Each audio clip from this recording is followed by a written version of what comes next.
오늘 말씀 같이 나누실 때에 낯선 곳, 낯선 사람들이라는 제목을 가지고 함께 상고하도록 하겠습니다. 우리가 살고 있는 이 플로리다에는 큰 높이가 아주 잘 하늘을 향해서 올라가는 그런 소나무들이 파인 추리들이 많이 있습니다. 저희 집 뒷뜰에도 그런 소나무들이 엄청 많이 자라고 있었습니다.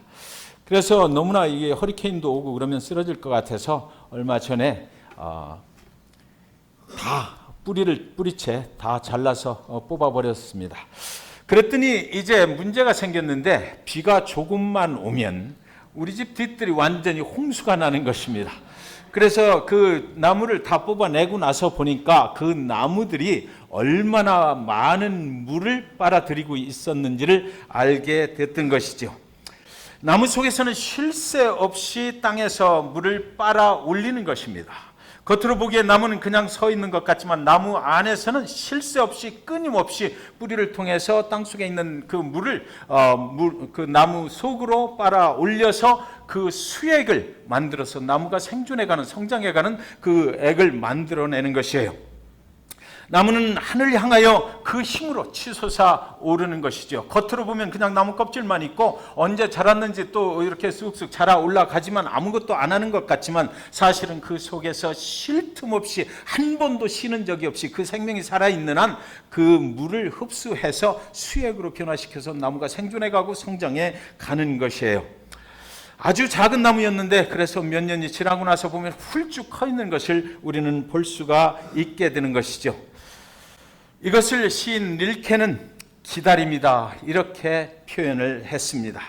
기다림은 마음 깊은 곳에 있는 것입니다. 보이지 않는 것입니다. 참고 인내하는 것입니다. 쉴 틈 없이 그 속에서 성장을 위해서 노력해가는 것, 그것을 갖다가 시인 릴케는 기다림이다 이렇게 표현을 했던 것입니다. 그날 이루어질 꿈을 위해서 쉼 없이 보이지 않는 곳에서 일하는 것, 그것을 이 사람은 기다림이다라고 표현을 했던 것이에요. 요셉은 하나님이 주신 꿈을 꾼 사람이에요. 그리고 요셉은 형들의 미움을 받아서 구덩이에 던져졌던 사람입니다. 요셉은 이스마엘 상인들에게 이끌려서 은 20에 팔려나갔던 그런 사람입니다. 요셉은 시위대장 보디발의 집에 종으로 팔려갔어요.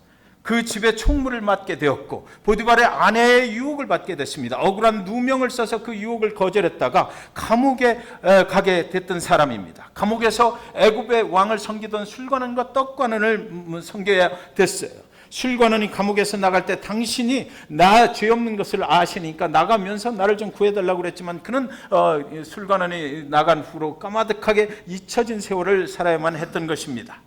그러나 요셉은 어느 날 애굽의 국무총리가 됐다고 성경에 기록하고 있어요.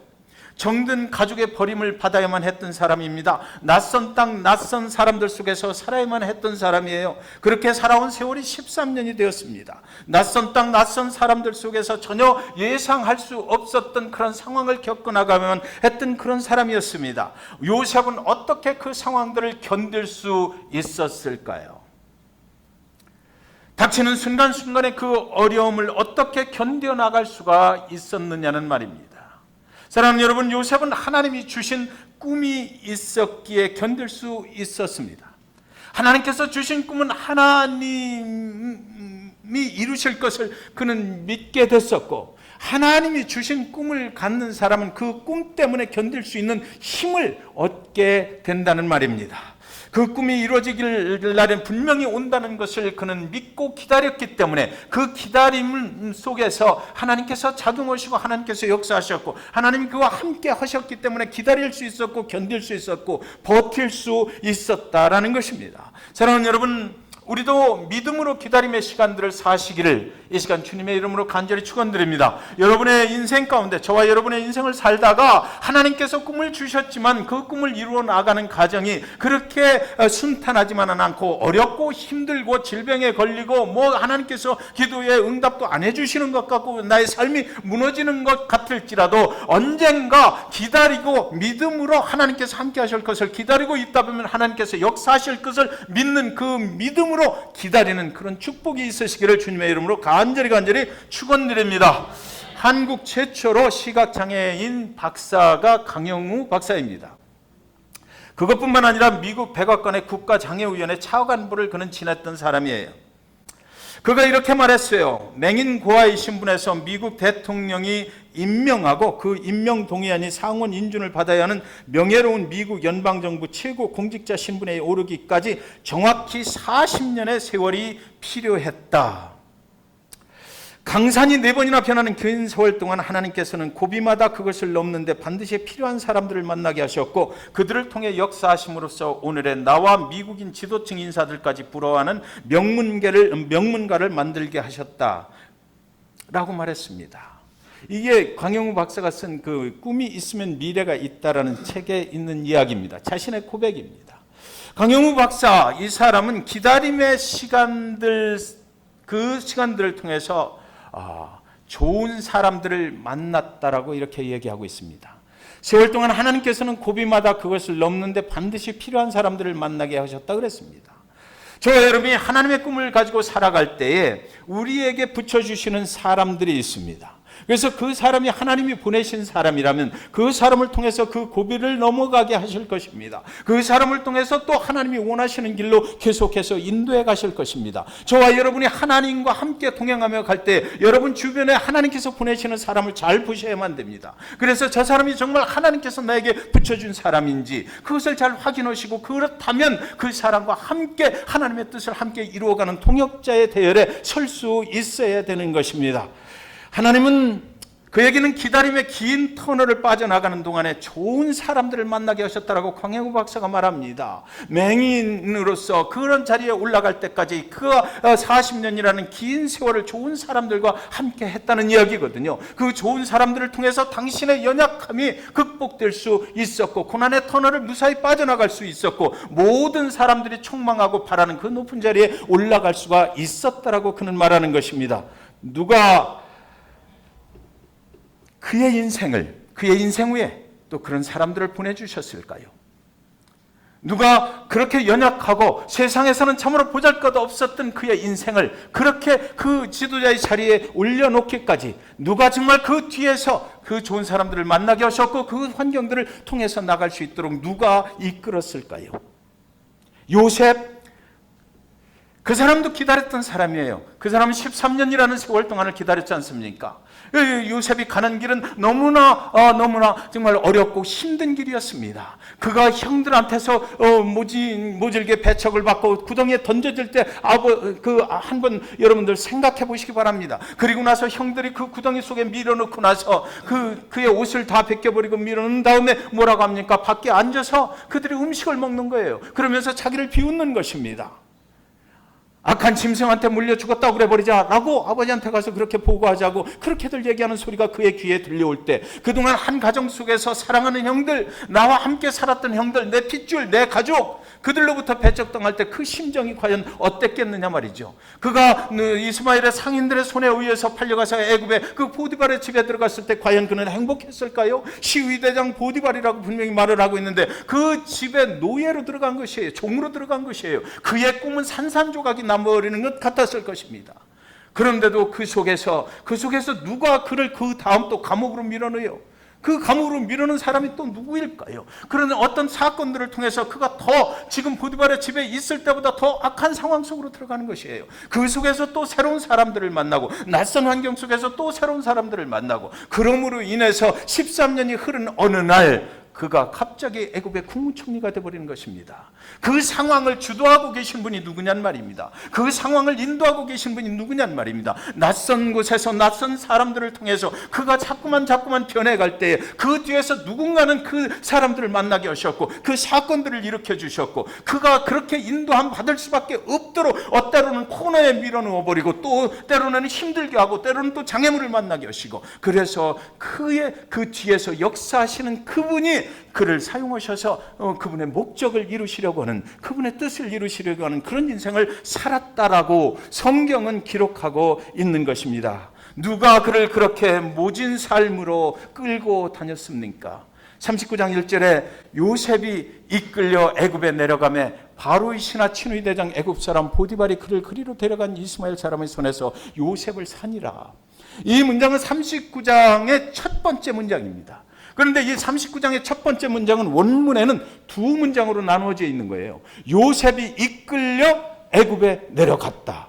그리고 나서 바로의 신하 친위 대장 애굽 사람 보디발이 그를 그리로 데려간 이스마엘 상인들에서 그 요셉을 샀다. 이렇게 두 문장으로 되어 있습니다. 그러니까 39장 첫 번째 문장이 뭐예요? 요셉이 이끌려 애굽에 내려갔다라는 거거든요. 그리고 나서 39장 전체는 애굽에 내려간 후로부터 일어나는 일들에 대한 거예요. 그러니까 이 창세기의 저자는 의도적으로 요셉이 이끌려 애굽에 내려갔다는 문장을 39장 첫 번째 쓰고 누구에 의해서 요셉이 애굽으로 내려갔는지를 기록해 놓지 않았습니다. 우리 한국말 번역에는 언뜻 보면 이스마엘 상인들에 의해서 애굽으로 끌려 내려간 것 같지만, 그러나 그 뒤에서 요셉의 인생을 주도하는 그 사람이 요셉이 이끌려 애굽에 내려갔다의 누가가 되는 것입니다. 그러니까 우리는 성경을 읽을 때 가만히 살펴보면 이 저자가 지금 의도하는 그 목적이 거기 있는 거예요. 이 성경을 읽는 39장 1절을 읽는 독자들이 과연 이 문장을 읽어나갈 때 누구를 생각하게 해야 되는가, 그것을 위해서 일부러 그걸 빼버린 거예요. 요셉이 이끌려 애굽에 내려갔는데 누구에 의해서 끌려 내려간 거야? 라는 생각을 갖게 만들었던 것입니다. 그래서 그 다음에 구체적으로 현실 속에서 벌어지는 일들은 바로 보디발이 그를 그리로 데려간 이스마엘 사람의 손에서 요셉을 사니라. 그러나 전체적으로 볼 적에 이끌고 내려간 사람이 또 있다라는 것입니다. 의도적으로 우리에게 누군가를, 요셉의 인생을 인도하는 사람이 누구인지를 생각할 수 있도록 저자는 그렇게 기록을 했던 것이에요. 이스마엘 상인들한테 보디발이 그 요셉을 사는 거잖아요. 그러니까 우연하게 이스마엘 상인들이 그 사막 가운데를 지나갈 때에 그 형제들이 이것 좀 사가라고, 은 20에 싼 값에 줄 테니까 얘 좀 사가라고 이래버리는 거예요. 우연하게 그런 사건들이 벌어진 것입니다. 이스마엘 상인들은 이게 웬 떡이야 하고 샀을 거예요. 그리고 나서 데리고 가는데 우연하게 보디발이라는 사람이 나타나가지고 시위대장이라고 밝히면서 우리 집에 종이 필요한데 내가 얘를 좀 샀으면 좋겠다 그러는 거예요. 그래서 이 사람들은 서로 주거니 사거니 했지만 그 뒤에는 그 상황을 조정하시는 분이 계셨다라는 것입니다. 39장 2절에 여호와께서 요셉과 함께 하심으로 그가 형통한 자가 되어 그의 주인 애굽 사람의 집에 있으니, 요셉에게는요 이제 종이 됐으니까 자신이 결정할 수 있는 일이 아무것도 없는 거예요. 주인이 하라는 대로 할 뿐입니다. 모든 권리를 다 빼앗겨 버렸어요. 그에게 꿈을 주신 하나님, 그를 애굽으로 이끌고 갔던 그 하나님, 그분께서 요셉의 인생 가운데 자기 스스로 할 수 있는 모든 것들을 다 빼앗아 버렸다는 거죠. 하나님께서는 그의 인생을 인도하시면서 그가 할 수 있는 모든 것들을 다 빼앗아 버렸어요. 아무것도 그는 가진 것도 없고 아무것도 그는 결정할 권리가 없는 것으로 몰아넣어 버렸던 것이에요. 그에게 꿈을 주신 하나님께서 그에게 그렇게 하셨거든요. 그러니까 무슨 얘기가 되는 것입니까? 그에게 꿈을 주신 하나님은 그에게 아무 권리도 주시지 않고 그를 통해서 다만 누구의 꿈을 이루어 가려고 하셨다? 하나님의 꿈을 이루어 가시려고 하셨다는 것이에요. 그가 온전히 하나님께 복종할 수 있도록 하시고 그가 온전히 하나님 아버지 앞에 아무것도 권리 주장을 못하게 만들어버려서 하나님이 그에게 주신 그 꿈을 하나님 스스로 이루어 가시려고 하셨다는 것입니다. 원인이 있고 결과가 있잖아요. 여기에 보면 여호와께서 요셉과 함께 하심으로 그가 형통한 자가 됐다 그래요. 여호와께서 그와 함께 하셨기 때문에 형통한 자가 되어서 그의 주인 애굽 사람의 집에 있다라고 그랬는데요. 하나님이 계획하신 목적지는 여기가 아니잖아요. 그렇죠? 여러분 다 알고 계시잖아요. 하나님이 목적하신 목적지는 거기가 아니에요. 보디발의 집이 아닌 것입니다. 하나님이 계획하신 목적지는 어디입니까? 요셉이 애굽의 총리가 되는 것이거든요.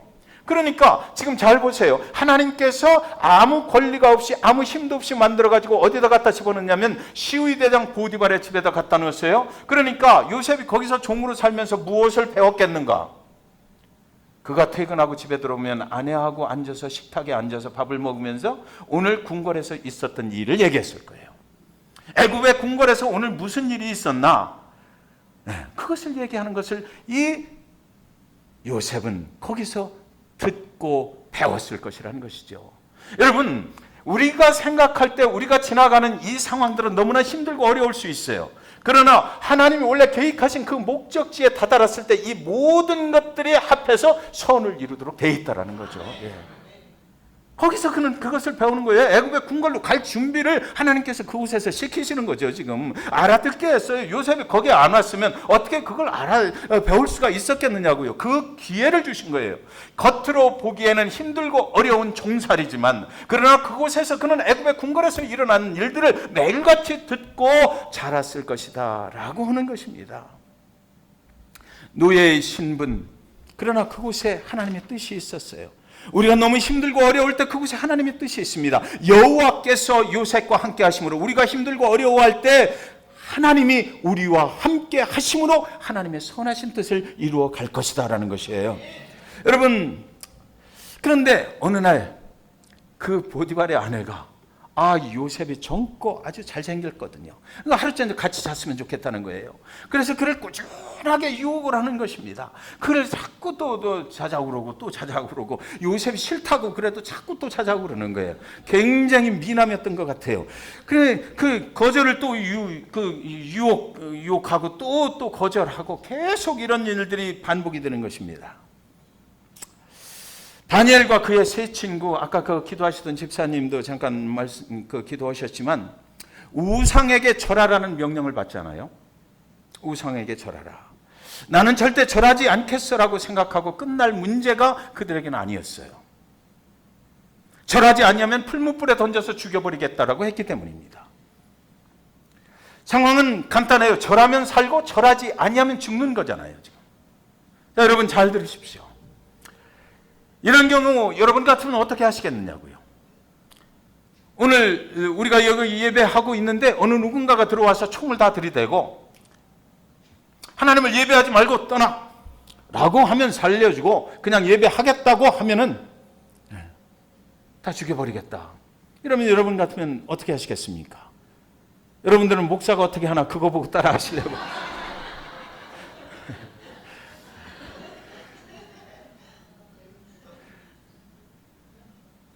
여러분, 이북의 이 현실입니다. 이북에 우리가 선교를 하러 들어가려고 그러면 이북에 가서 첫 번째 하는 일이 뭐예요? 김일성 동상 앞에 절하는 것이에요. 그죠? 다니엘과 그 세 친구에게 일어났던 일이 거기서 일어나는 것입니다. 여러분은 어떻게 하십니까? 하나님이 주신 사명을 위하여 일단 마음에 없는 절을 하지 뭐라고 하실 것입니까? 겉으로 절하는 척만 해야지 일단은 하나님의 일을 해야 하니까 라고 그렇게 생각하실 것입니까? 이것을 우리는 뭐라고 얘기하면 자기 합리화라고 말하는 것입니다. 그리고 자기 합리화는 합리적인 거짓말이다라고 말하는 것이에요. 여러분, 요셉이 지금 이런 그 환경 속에 있는 거예요. 그 보디발의 아내와 하루 저녁 자주면 그 생각할 때 그렇잖아요. 현실적으로 보면 보디발의 아내가 모든 그 가정의 일을 다스리는 건데 얼마나 편하겠어요. 얼마나 즐거운 생활을 할 수가 있겠어요. 그 여자가 다 보호해 줄 것 아닙니까? 자기 남편을 속이면서 계속해서 그런 일들이 벌어질 것이고 그 요셉은 아주 편하게 그 집에서 살 수도 있었을 거예요. 그런데 여기서 요셉의 결정은 그렇게 하지 않겠다라고 결정해버린 거죠.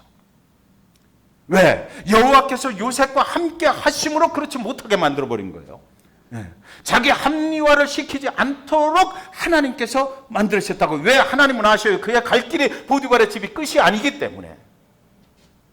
그런데 가만히 생각해보면 보디발의 아내와 동침하거나 보디발의 아내와 동침하지 않거나 그의 인생은 또 다른 곳으로 옮겨갔어요. 그죠?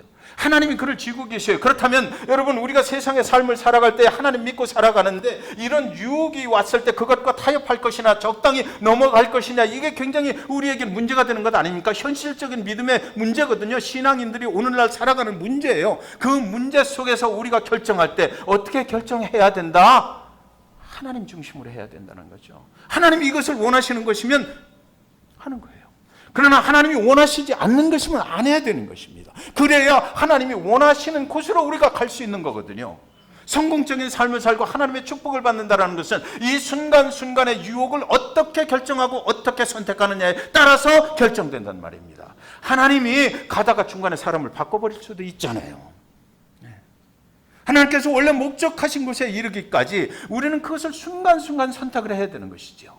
내가 오늘 이것과 타협하면서 살아갈 것인가? 적당히 타협하면 잘 보이지도 않는데 적당히 속여 넘어가면 괜찮을 텐데 하나님 그분은 우리 눈에 보이지도 않는데 그것과 잠깐만 타협하고 나오면 나에게 굉장한 유익이 올 텐데 요셉은 얼마든지 보디발의 아내와 일단은 동침할 수 있었을 것입니다. 그러나 그것을 완강하게 거부했던 것이에요. 단호하게 그 유혹을 떨쳐버렸던 것입니다. 급해서 나올 때 옷가지를 하나 떨어뜨리고 나왔는데 그것이 올무가 됐어요. 여자는 남편에게 말하기를 저 젊은 요셉이 나를 유혹해서 나를 겁탈하려고 하다가 자신이 내가 반항을 하니까 이 옷가지를 떨쳐놓고 그냥 도망쳐버렸다 이래요. 남편이 분노해서 그를 감옥에 가두어 버립니다. 여러분, 요셉이 그 가정에 가정 총무로 있었거든요. 요셉은 그 가정에서 신임을 받고 있었어요. 정말 하나님이 함께 하심을 그들이 보고 그래서 요셉에게 모든 권한을 내주고 잘 우리 집을 관리해달라고. 그리고 나서 그 요셉이 있는 보디발의 집을 하나님께서 은혜를 주셔서 하나님이 아주 부자가 되게 했다 이래요. 그렇게 정을 쌓아왔던 그 정든 보디발의 집에서 갑자기 보디발의 아내가 낯선 사람으로 변해버린 것입니다. 갑자기 나는 너를 모른다 변해버린 것이에요. 내가 언제 너하고 그렇게 이렇게 종과 주인 사이에 정을 쌓아왔더냐. 갑자기 어느 날 낯선 사람처럼 변해버리고 요셉은 그 억울한 누명을 쓰고 또 낯선 감옥으로 들어가 버리는 것입니다. 그 길을 가야만 했어요. 요셉이 가는 길은 험난했어요. 가는 곳마다 새로운 곳입니다. 전혀 경험해보지 못한 낯선 곳이에요. 세상에서도 아주 안 좋은 곳으로 그는 갔어요. 그리고 그곳에 들어가서 낯선 사람들을 만나게 됩니다. 저와 여러분이 잭슨빌 역에 와서 살아가실 때 어떻습니까? 처음에 잭슨빌로 이사 오셨을 때 어땠어요? 이곳에 와서 낯선 직장, 낯선 사업, 낯선 사람들, 낯선 교회 그렇게 만나지 않으셨어요? 그곳에서 만났을 때 얼마나 두려웠습니까? 정든 곳을 떠나서 이곳에 와서 정착해 나가는 그 과정 속에서 얼마나 많은 또 상처를 받았어요. 39장 20절에 말합니다. 이에 요셉의 주인이 그를 잡아 옥에 가두니 그 옥은 왕의 죄수를 가두는 곳이었더라. 요셉이 옥에 갇혔으나 이래요. 여기 창세기의 저자는 그가 갇힌 감옥이 왕의 죄수들을 가둔 곳이었다라는 것을 강조를 합니다. 요셉과 함께 하신 하나님께서 그를 이곳으로 인도하셨다라는 것이에요. 보디발의 집에서 매일같이 들었던 애굽의 궁궐에서 일어나는 일들, 왕이 어떻게 했다는 얘기들을 다 듣고 이 감옥으로 들어왔는데 감옥은 세상 속에서 가장 낮은 곳이고 가장 힘든 곳이지만 그곳 속에서 그를 만나게 여호와 하나님께서 그를 거기로 인도하셔서 그가 만난 사람은 감옥이라는 장소였지만 그곳에서 왕을 보필하고 있는 장관 둘을 만나게 됐다는 것이죠. 왕과 매일같이 앉아서 같이 정사를 논의하는 술관원과 떡관원을 만나게 됐다는 것이에요. 그래서 그곳에서 하나님이 인도하신 그곳에 가보니까 그 낯선 사람들을 통해서 그는 더욱더 애굽의 궁궐에서 어떤 일이 일어나고 있고 이 애굽이라는 나라가 어디로 가는지를 더 자세히 배울 수 있는 계기가 됐다는 것이에요. 여기 낯선 감옥에서 요셉은 또 어떤 낯선 사람들을 만나게 될까 두려움으로 거기 갔겠죠. 그런데 20절의 끝에 요셉이 옥에 갇혔으나라고 되어 있잖아요. 이 상황에 요셉의 인생의 끝이 아니라는 것입니다. 감옥에 들어갔다라고 그래서 그 요셉의 인생이 거기서 끝난 게 아니다라고 말하고 있는 것이에요. 39장 21절 23절을 보시면요. 여호와께서 요셉과 함께 하시고 그에게 인자를 더하사 간수장에게 은혜를 받게 하시매 간수장이 옥중 죄수를 다 요셉의 손에 맡김으로 그 재반 사물을 요셉이 처리하고 간수장은 그의 손에 맡긴 것을 무엇이든지 살펴보지 아니하였으니 이는 여호와께서 요셉과 함께 하심이라. 여호와께서 그를 범사에 형통하게 하셨더라. 아멘. 아멘. 아, 보디발에게 은혜를 주셔서 가정 총무가 되게 하시더니 이 감옥에 또 들어가니까 여호와께서 누구에게 은혜를 줘요? 간수장에게 은혜가 줘서 감옥 총무가 되게 하시는 거예요. 가정 총무가 되게 하시더니, 감옥의 총무가 되게 하시더니, 애굽의 총리가 되게 하시는 하나님의 작전이, 거기에 하나님의 공식이 들어있는 것입니다. 여호와께서 요셉과 함께 하심이라 여호와께서 그를 범사에 형통하게 하셨더라. 감옥에서 뭐가 그렇게 형통하겠어요? 요셉은 사실은 하나님이 형통한 거지. 지금 하나님의 뜻대로 되니까 하나님은 정말 형통하네, 하나님 나 좋아 죽겠어 이러지. 요셉은 사실 거기 형통할 게 없어요. 요셉의 인생을 인도하시는 여호와 하나님의 공식이 저기 들어있는 것입니다. 여호와께서 감옥의 간수장에게 깊은 은혜를 베푸셔서 모든 것을 네가 다 알아서 해라 그런 거예요. 그러니까 술관원과 떡관원을 만나서 매일같이 얘기할 수 있었을 거예요. 아, 애굽의 궁궐에서는 뭐 해요? 당신들은 어떻게 여기 들어왔어요? 그 바로라는 사람이 어떤 사람이에요? 애굽의 문제가 뭐예요? 그들이 다 얘기했을 거예요. 그가 감독이니까, 총무로 있으니까 그에게 잘 보여야 됐을 거 아닙니까? 그런데 오늘 여기서 잘 보시기 바랍니다. 요셉이 굉장히 억울할 텐데 하나님은 그 요셉의 억울함을 풀어주시려고 이 보디발의 집으로 다시 들어가서 억울함을 풀 수 있는 기회를 주신 것이 아니고요, 감옥에 집어넣어서 왕을 섬기는 술관원과 떡관을 만나서 어떻게 애굽의 궁궐이 움직이는지 정치학 박사 코스를 밝혀하셨다는 것이에요. 보복하려고 권리를 주어지는 것이 아니라 애굽의 국무총리가 됐을 때 보디발을 보복하려고 그를 그런 곳으로 인도하신 것이 아니라 하나님이 인도하시는 곳은 나중에 나오잖아요. 만민의 백성을 구원하시려고. 그 지금 코스를 지금 밟게 하셨다는 것이에요. 감옥에서 만난 술관원과 떡관원은 요셉의 정치학 교수가 되어서 맨날 가르쳤을 거예요. 밖에서는 이런 일들이 일어나고 있다. 우리 애굽의 문제가 뭐다라는 거죠. 사랑하는 여러분, 오늘 저는 본문을 정리하면서 요셉이 지난 13년 동안 가장 힘들었던 시간이 언제였을까 생각해 보게 됐어요. 그가 이렇게 고난의 길을 갔을 때, 여러 가지 일들을 만나게 될 때 그 사건 속에서 가장 힘들었던 시간은 어떤 시간들이었을까? 첫 번째는 형들에 의해서 구덩이에 던져질 때였다라고 저는 생각합니다. 세상에서 가장 믿었던 사람들이 그 순간 세상에서 가장 낯선 사람들로 변해버렸잖아요. 핏줄을 나는 한 가족인데 어찌 이렇게 사람들이 돌변할 수가 있을까? 그 순간 언제 보았느냐는 듯이 아주 낯선 사람들로 변해버린 형들의 그 얼굴을 평생 그는 잊을 수가 없었을 것입니다. 요셉은 그 아픈 상처를 갖고 낯선 땅 애굽에 와서 어떻게든 정을 붙이고 살아내야만 했을 것이에요. 보디발의 집에 들어가서 최선을 다해야만 했을 것입니다. 내가 이제 형도 없고 가족들도 없고 내가 이 낯선 땅, 이 낯선 장소에서 살아남아야 될 텐데 요셉은 현실적으로 그렇게 생각했을 거예요. 보디발에게 잘 보이고 싶었을 거예요. 보디발이 시키는 일이라면 제대로 잘 해내고 싶었을 것이에요. 아무에게도 의지할 수 없는 사람이 되었기 때문이에요. 세상에서 아무도 의지할 수 없는 사람이 되었던 그 요셉은 세상 사람들 앞에 잘해야만 됐을 것입니다. 살아남기 위해서 자기 생존의 문제를 해결하기 위해서는 너무나 최선을 다해야만 살아남을 수가 있었을 거예요. 보디발의 집에서 얼마나 인정을 받으려고 열심히 일했을까 생각해 보게 되는 것입니다. 거기서는 다시는 가족들로부터 받았던 그런 버림받는 상처를 받고 싶지 않았을 것입니다. 그래서 거기서 그는 인정받았어요. 정이 들었습니다. 자신의 모든 것을 쏟아붓고 보디발과 그의 아내를 섬겼을 것입니다.